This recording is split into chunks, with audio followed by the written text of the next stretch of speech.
Assalamualaikum warahmatullahi wabarakatuh. Jumpa lagi dengan channel Muhammad Handrason Napoleon. Kita akan berbicara tentang persatuan. Kita akan mulai dengan cerita Solo. Solo artinya sendirian. Sepertinya nama ini tidak berhubungan dengan apa-apa. Padahal Solo ini berhubungan dengan Adam alaihissalam. Arti Solo sendiri. Dan di Solo itu ditemukan kerangka Homo sapien yang dinyatakan sebagai Adam alaihissalam. Lalu ada cerita Gunung Padang. Gunung Padang itu terakhir dibahas oleh Kiai Haji Fahmi Basa. Bagian atas itu adalah singgasana Nabi Daud alaihissalam. Dan Gunung Padang itu situsnya berlapis-lapis sampai ke lapis paling dasar 14.000 tahun lalu, yaitu adalah situs Nabi Nuh, kapal Nabi Nuh. Selanjutnya kita akan masuk ke situs Pugung Tampak. Situs Pugung Tampak ini berupa punden berundak yang secara struktur tangganya berbentuk piramid. Di situ ada situs batu tauhid Nabi Ibrahim alaihissalam dan musola yang dikelilingin batu dan tempat sholat. Situs Pugung Tampak, Pugung Raharjo di Lampung Timur, Kampung Udik, yang dikuasai Ratu Kaca menurut Mbah Anwar, pimpinan pondok pesantren Toba, muridnya Bung Karno, Presiden pertama Republik Indonesia, yang membangun menara kembar setinggi 125 meter. Selanjutnya ada Borobudur. Borobudur situs Nabi Sulaiman alaihissalam menurut Kiai Haji Fahmi Basa, dosen matematika Universitas Islam Negeri Fathahilah Ciputat, Jakarta. Nah, selanjutnya kita akan ke Yogyakarta. Yogyakarta ini adalah kerajaan daerah istimewa di Indonesia yang bergabung dengan negara Republik Indonesia, yang merupakan kerajaan dari keluarga Syekh Siti Jenar.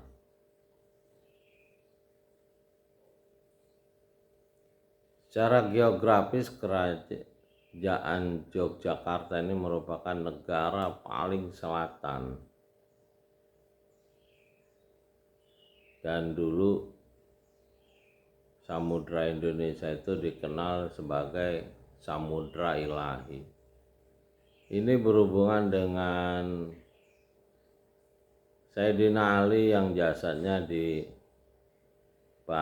dan abunya dibuang di samudra. Jadi Yogyakarta ini merupakan daerah istimewa yang menjadi pusat ilmu, sehingga banyak perguruan tempat orang-orang belajar di Yogyakarta ini. Nah, dari Yogyakarta ini kita akan melihat Pangeran Ponorogo. Di Pangeran Ponorogo ini tahun 2025 ini akan 2 abad setelah dia mencetuskan perang melawan penindasan oleh bangsa Yahudi Eropa yang dikirim oleh Romawi sejak abad pertama yang memusnahkan Kerajaan Sunda Galuh. Kerajaan Sunda Galuh adalah kerajaan Islam pertama di Nusantara yang memiliki Gunung Sawal di Ciamis dan ada pusaka Sayyidina Ali di Bumi Alit.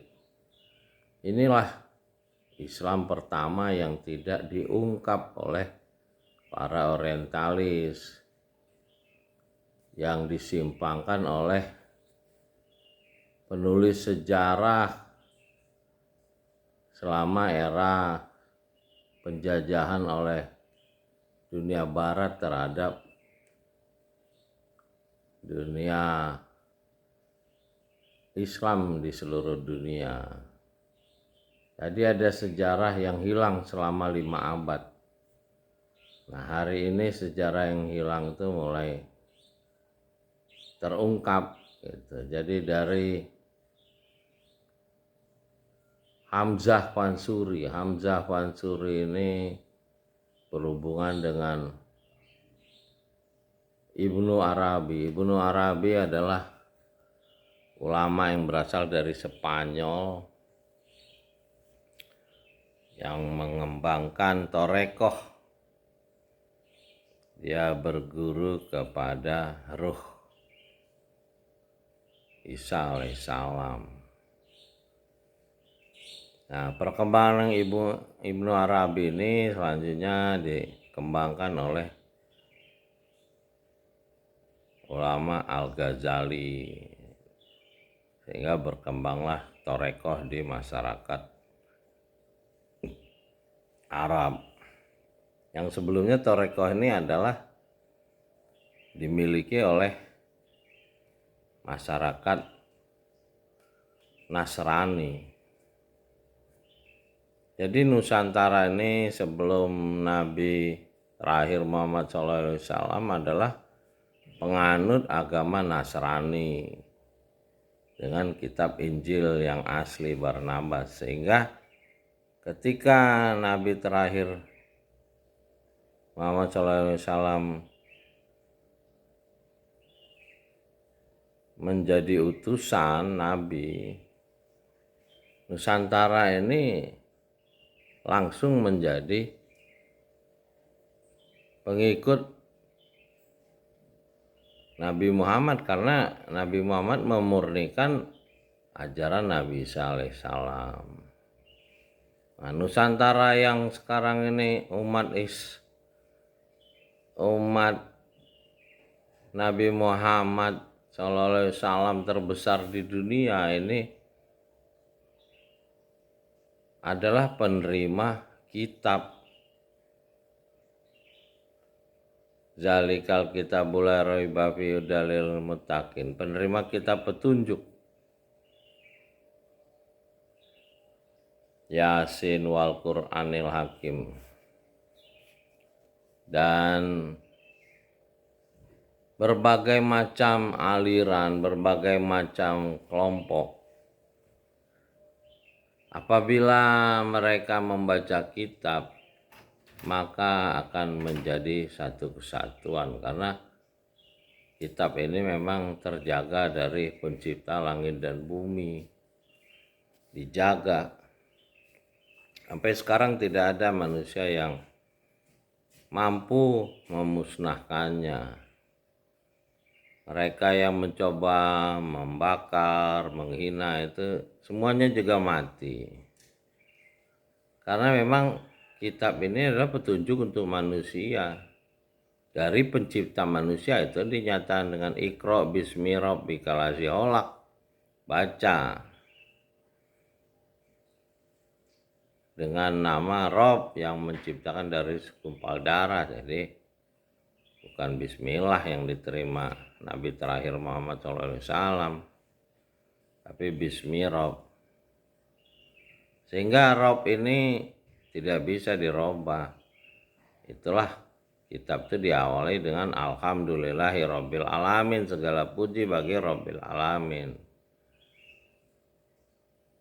Dan Rabbil Alamin itu ya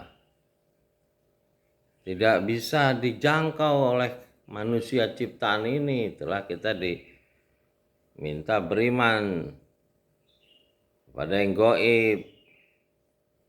Zalikal kitabul la raiba fihi dalil muttaqin allazina yu'minuna bil ghaibi. Jadi kita beriman kepada yang gaib. Jadi tidak sama dengan syariat, mereka beriman kepada bla bla bla bla. Ini jelas di awal kitab menyatakan beriman kepada yang gaib. Nggak perlu diurai-urai lagi. Bagi orang yang membaca kitab akan tahu ketika dia membaca kitab ini 7 kali tamat. Dari awal Al-Fatihah sampai An-Nas di terakhir. Dia akan berlindung kepada A'udzubirobbinas, Robbinas. Robbinas bu. Bukan yang lain ya, Rob. Gak ada Allah Nas itu. Jadi Robbinas berlindung. Kalau mereka membaca kitab. Kalau yang gak membaca kitab ya terserah. Namanya dia gak pakai kitab. Dia punya kitab-kitab lain dan ilmu-ilmu lain ya. Iblis juga nggak dimusnahkan, sah-sah aja. Malah kita berterima kasih kepada iblis dan orang-orang kafir yang tidak percaya kepada kitab. Kenapa? Ya karena disitulah kita berbeda. Qul ya ayyuhal kafirun. Dan kita bisa menjalankan perintah wal asri. Wal asri innal insana lafi khusr. Illal ladzina amanu wa amilus sholihati wa tawassaw bil haqq wa tawassaw bis sabr. Kita bisa saling menasehati. Itulah fungsi utusan. Wal Qur'anil Hakim innaka laminal mursalin. Mursalin, jadi kita menyampaikan ya menjadi mursalin, menjadi utusan. Ya mudah-mudahan kita akan disatukan pencipta langit dan bumi dengan kitab melalui perintah Iqra. Membaca untuk belajar, mengerti tanda-tanda yang diberikan oleh pencipta langit dan bumi, Rabbil Alamin. Salam dari Menara Langit. Assalamualaikum warahmatullahi wabarakatuh.